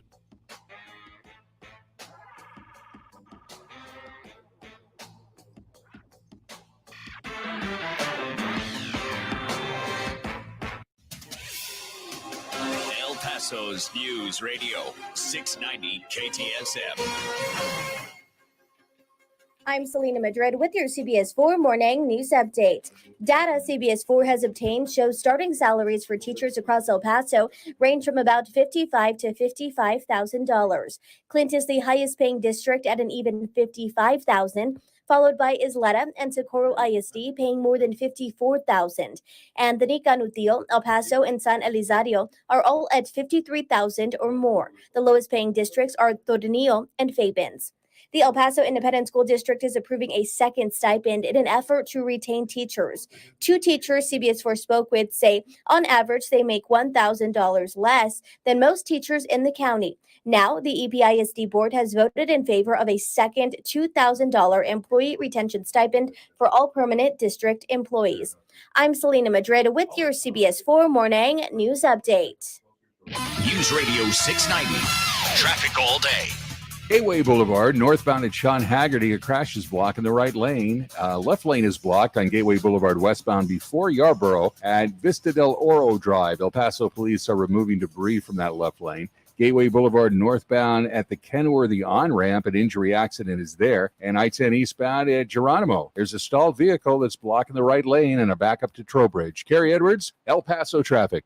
From the KFOX 14 Severe Weather Center, this is Chief Meteorologist Sandra Diaz. Thanks to our westerly winds, we are seeing strong afternoon winds, patchy blowing dust, and temperatures well above average in the 90s. Even our overnight temperatures seem a bit on the mild side as we see them drop into the 60s around El Paso, 50s in Las Cruces. But we are still looking at the windiest day to come on Friday, and then a cool down with a cold front for the weekend. This report is sponsored by the Our American Stories podcast. You may have heard the name Benjamin Rush before, but did you know that he wasn't just a founding father, but the father of American psychiatry? Be sure to listen to this week's edition of Our American Stories on the iHeartRadio app, on Apple Podcasts, or wherever you get your podcasts. This is Ivan Ochoa, General Manager from Sunland Park Chrysler Dodge Jeep Ram Fiat. Thank you, El Paso and surrounding areas, for helping us be El Paso's #1 dealer in new Chrysler Dodge Jeep Ram sales in March. As a gesture of our gratitude, we've extended all our Ram Truck Month deals like 0 down, 0% interest for 72 months and no payments for 90 days. Buy now and save thousands on a huge inventory of new and certified pre-owned vehicles. 2022 Ram trucks with 0 APR for 72 months. All new 2022 Jeep Wagoneer, full-size SUV with third-row seating, 0 APR for 72 months, 0 payments for 90 days. We've partnered with even more aggressive lenders with great rates and terms, even if your credit is less than perfect. And we want your trade, even if you owe thousands more than it's worth. All military personnel and all first responders receive an additional discount. Thank you for your service. Sunland Park Chrysler, Dodge, Jeep, Ram, Fiat. Where buying a car is fun. At I-10 at Sunland Park Drive or online at sunlandparkdodge.com. Estamos en tu esquina El Paso, El Paso Strong. Includes factory rebate and dealer discount plus TTNL. 0 APRs, $13.89 per thousand finance. Also like vehicles with approved credit. Offers not combined. Talk El Paso, weekdays at 4 on News Radio 690 KTSM, breaking down the impact of the news on the borderland and beyond. Brought to you in part by Mission Del Rey Southwest, souvenirs, gifts, and decor. That's Talk El Paso, Monday through Friday, 4 to 6 p.m., right here on News Radio 690 KTSM. If April is showering your company with open job positions, check out Indeed. Their all-in-one hiring platform makes it easy to attract, interview, and hire candidates all in one place. Sponsor your first job today and get hiring by visiting Indeed.com/credit. This report is sponsored by Indeed.com.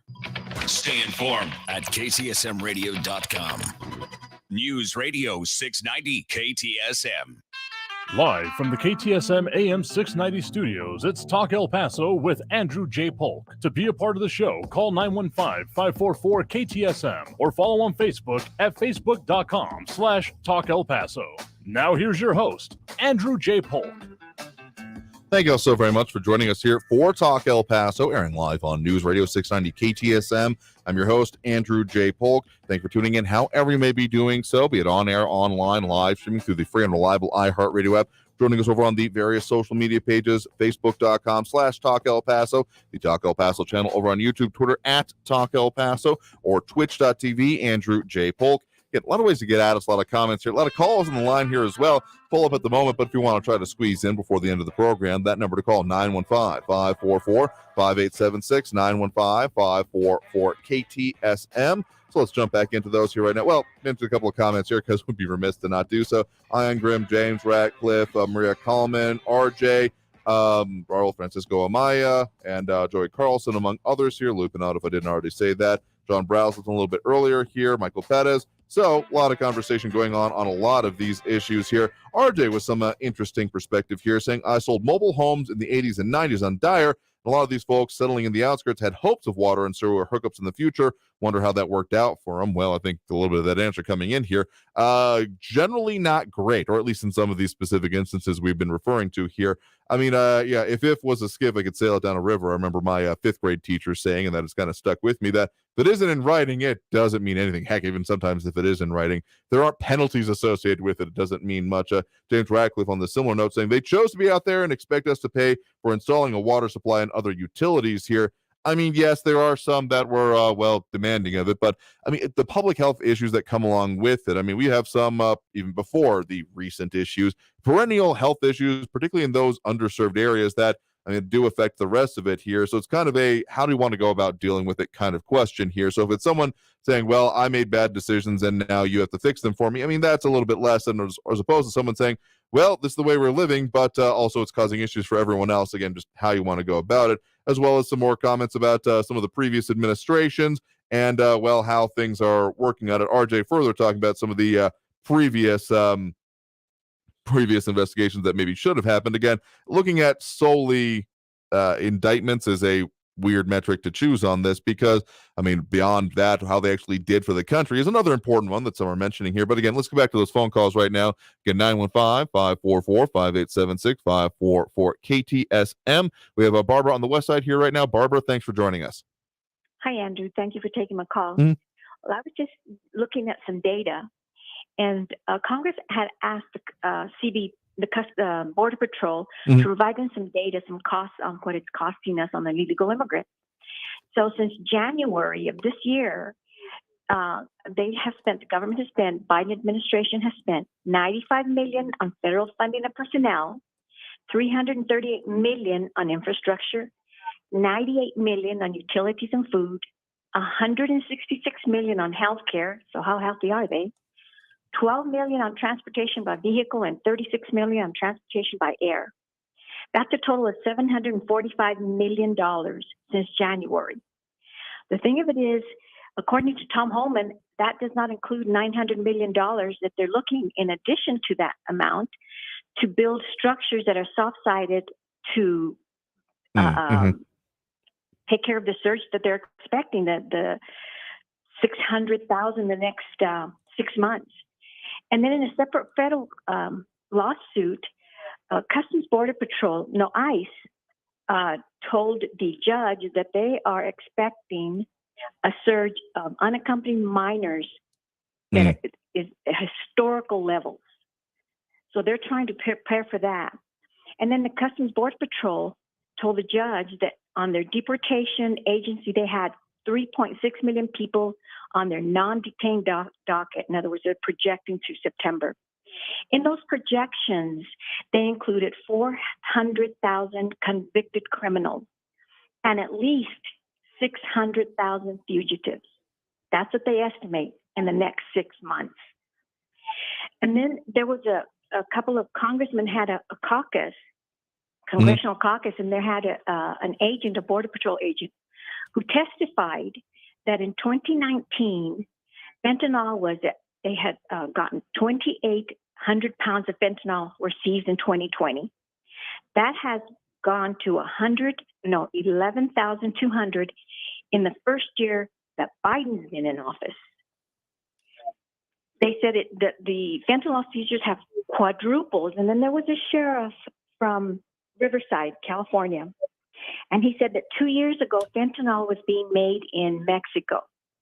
Now it's being made in the United States. Mm-hmm. And this is how old the cartels have gotten. I'm sure everybody read about what happened in Michigan. A couple was stopped. Hey, they're living high, driving a BMW. They found 20,000 fentanyl pills in their car and 500 grams of powdered fentanyl. And they told the police that they were working for the cartels. So we have them in California. It's quadrupled in there, in their cities. We have them in Michigan, driving BMWs, killing people. And then here in Texas, Governor Abbott said that we have more than 1,300 people who've lost their lives to fentanyl. And the Border Patrol, the federal agency, has seized 11,000 pounds of fentanyl So, I mean, this is a crisis of Oh, yeah. monumental proportions, and we're going to let 600,000 in, 3.6 million by September, and they say 400,000 are going to be convicted criminals and 600,000 that are fugitives. These are the numbers that Mayorkas is aware of, but let's be humane. This is an administration that our Congresswoman advocates on behalf of, and these are the numbers I'm sure she's aware of. She's in Congress. If we can get a hold of them, she knows more than we do. This is just, it's beyond ludicrous. It's beyond dangerous. I don't know what it's perilous. I mean, every dangerous word we can use for what's happening at our borders doesn't even cover what's going to happen when they let in 100,000 a month. That's what they're projecting. But just look at the people that are coming in. It's just mind-boggling that logical people, I thought government was supposed to be logical, that they would allow a million convicted criminals or fugitives into our country knowingly. Yeah, the amount of buck passing happening with this whole issue it's reaching like a Olympian level of mental gymnastics happening with this. I mean, Jen Psaki talking about it today, saying, well, this is really up to Congress to deal with, and even then from Congress saying, sure, we'll keep it in place, but we don't really have a solution yet. I mean, all of this, we really need someone to stand up and say, no, let's actually tackle this head on. But the political will to do that, I don't care who you're talking about, is just seeming to not be there, because no one wants to then have the albatross around their neck of, you put up the solution, therefore, all of the consequences hang on you. I think that's the core issue here, is that no one's willing to really step up and say, because even if we have those that are, including Texas Senator John Cornyn saying, well, we put together a bill that will extend Title 42 until there is a solution, the actual solution themselves seem very elusive from anyone actually in elected office willing to put forth and stake themselves on it. Well, you know what? President Trump would be more than happy to wear that albatross around his neck. He would be up and standing up and saying, this is wrong. We're not going to do it. Absolutely not. America comes first. He protected us. You don't hear President Biden out there showing any empathy or sympathy for people who are losing their children from the drugs. President Trump was out there saying, China's got to stop sending this fentanyl. He calls he does what he can. He has it out in public. He wasn't afraid to talk about deaths from fentanyl. He went head on fentanyl. I have not heard one peep from this administration having any type of feeling, or heartfelt feeling for that matter, for these children and adults that are losing their lives to fentanyl that's laced pills, that's laced marijuana. They don't know what they're taking. A gentleman in California, he's trying to pass legislation. He lost his daughter who came home from college, and she took a pill that she thought she was trying to put a lid on her depression, he said. She was trying to medicate herself. He found her the next morning dead. It had been laced with fentanyl. That's what's happening. And I don't know, President Biden, I don't know if he's just too old to comprehend. I mean, he turns the page on a chapter and he doesn't look back. Look at Afghanistan. There's no mention of how many more Americans are stranded there. He turned that chapter. He closed that book. He's on to another one. Ukraine, same thing. You know what? He looked at it. We'll do what we can. We'll send them arms. Didn't send them soon enough. That's what all the experts are saying. He's almost closed that book if it wasn't for Zelensky being on TV reminding him he's the leader of the free world, and it would be nice if he would go. And I'm thinking to myself, he doesn't come to the southern border. If he makes a trip to Ukraine, I'm in. So this president just does not have the strength, the agility, the capacity, the mental capacity to handle these problems that are on his table, and he doesn't have qualified people. I mean, President Trump, he had people who had lots of experience in the field that he put him in. Mnuchin, Kudlow, I forgot Ross, was that his name? his last name. I forgot his last name. Mhm. Anyway, he had people who had world experience and could analyze, see the situation, project, and deal with consequences and avoid consequences. So I don't know. President Biden needs a rest. Again, I think we're looking at, since we're not in a presidential election year, quite, given all these issues and a whole lot more on the top of people's minds, quite the bloodbath for national Democrats in these coming midterms among this. And in, talking about, Afghanistan, Ukraine, the rule by septuagenarians and octogenarians is a whole another damn show, frankly, here. But I mean, yeah, there has been not nearly as much focus as I think people like to see on this and many other issues out of this administration, seeming lukewarm at best here. And that is not even a partisan statement. I know people on both sides of the aisle who are saying, yeah, this is frustrating at best. There's other F words that are being applied there as well here. So I, again, would love to see some leadership coming out of this, but that seems to be fleeting at best here. So appreciate the point in the call. You have a good one there today. All right, we got I think we got time for one more quick call. I think we got Jerry on Northwest before we hit that next break. Jerry, thanks for joining us. Well, thank you for taking my call, Andrew. Appreciate it. I have a few things. I live in the Vinton area, and it was kind of misleading what the lady said, because we not everybody up here was out of water. There was a company up here supplying water, but it was only to basically the north half of Vinton. Okay. Now, yes, we did have some problems with arsenic, but every water source has some arsenic in it. Okay. I don't know if it was enough to get rid of it, but the water we are receiving, and I'm not complaining about receiving good water, but it's not as good as the water that you can buy at the store. Well, of course, when yeah. we boil our tea and our coffee, we can see the fuzzy in it, So anyway, that's one point. Mm-hmm. My next point is I want to say kudos to Barbara. There was also 43 people that were on the terror watch list caught coming into the United States this past year. How many people did it take to create 9/11? 19. Well, we have twice that many here already. And we caught crossing the border, and that's not even all of them that they catch. They only catch about 1/3 of the people coming across. So you might want to multiply that by 3. I heard somebody say 8 the other day. Right, yeah. Anyway, let me address Raul. Senator Cruz was making a joke. He wasn't, when he said Mickey Mouse was having sex with Goofy, he wasn't talking about you, Goofy, Raul. Well, thank you. Sure thing. Have a good day. You too. Bye-bye. Have a good one there. All right. I think it's going to lead us into our break here right now.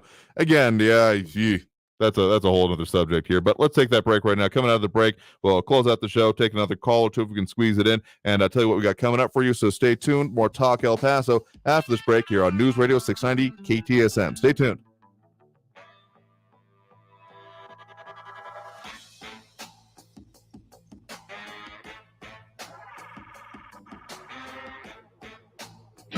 Traffic all day. News Radio 690.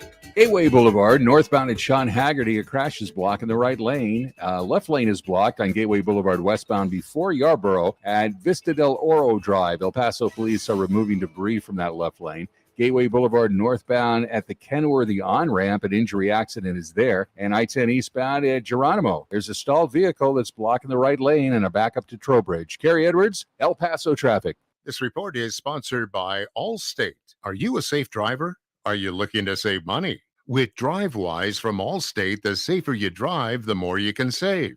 At Allstate, better protection costs a whole lot less. Visit allstate.com or call an agent for a quote today. Maybe you've had to put off a health appointment or two during the COVID-19 pandemic. But if you're 45 or older, there's one test you shouldn't put off any longer. Regular screening for colorectal cancer. Colorectal cancer is a leading cancer killer, but it can be prevented with regular screening starting at 45. There are more screening options than ever before, including at-home tests. It takes guts to put your health first. Ask your doctor about your options today. Visit cdc.gov/screen4life for more information. Hi, Phil Swift here for the Flex Seal family of products. You know, there's a lot of ways to protect your home. You could dig a moat. You could bubble wrap it. Or you could train a pack of wolves to protect it. But the best way is with the Flex Seal family of products. So when you need to patch, bond, seal, repair, and stop leaks fast, get the Flex Seal family of products. Available at FlexSealProducts.com and fine retailers. News Radio 690 KTSM El Paso. Live from the KTSM AM 690 studios, it's Talk El Paso with Andrew J. Polk. To be a part of the show, call 915-544-KTSM or follow on Facebook at facebook.com/Talk El Paso. Now here's your host, Andrew J. Polk. Thank you all very much for joining us here for Talk El Paso, rounding the bend towards the last bit of our show here today. A couple of things we got working on for you here. We'll talk about those upcoming primary runoffs, among other things, but specifically tomorrow, going to be having some outside perspective injected here from, well, other segments of the border. Candidate from Arizona for their Senate seat over there, talking about, well, what their perspective is on some of these border issues, Title 42, etc. here. So, I mean, similar but different enough and can help inform our situation. So, still seeing it as part of our mission to talk about what affects us here in the borderland. A lot of comments coming in, and those continue on here. Of course, we take those, but we got time for one more quick call. We do have here Ben on the east side. Ben, thanks for joining us.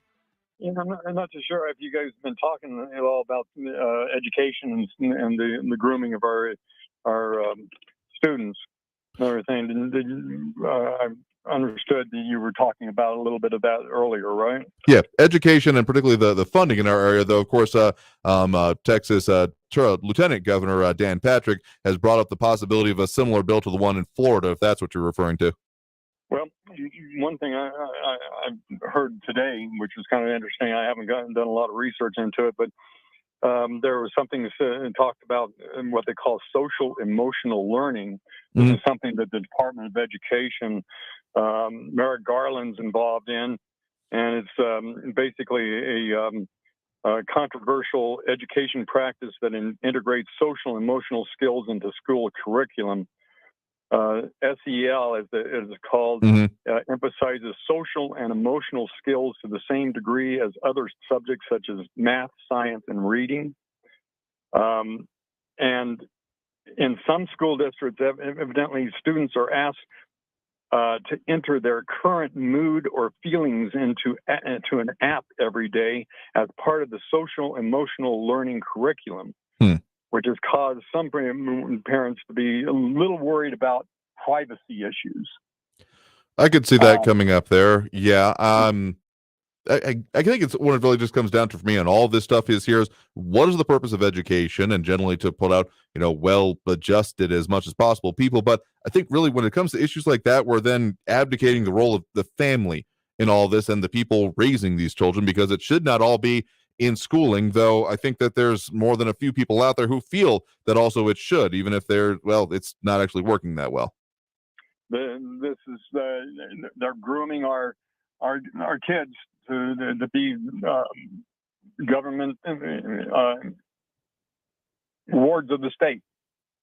Yeah, and I get the point there. So tell you what, we're going to have to talk more about that on future shows here, because we're out of time here for this one. So, I mean, these education issues are not something we ignore, but something we probably need to focus a little bit more on. But we'll have to leave it there for today because we are out of time here for this program. So I want to thank everyone who did tune in, call in, comment, participate in the show. Again, the conversations we have here, they give me life and are part of the reason we do what we do and talking about what affects us here in the borderland. So we'll be back tomorrow, 4 to 6 p.m. right here on News Radio 690 KTSM. I've been your host, Andrew J. Polk. Stay safe out there. Look twice for motorcycles when out on the road, and have a great evening, y'all. We'll see you all tomorrow.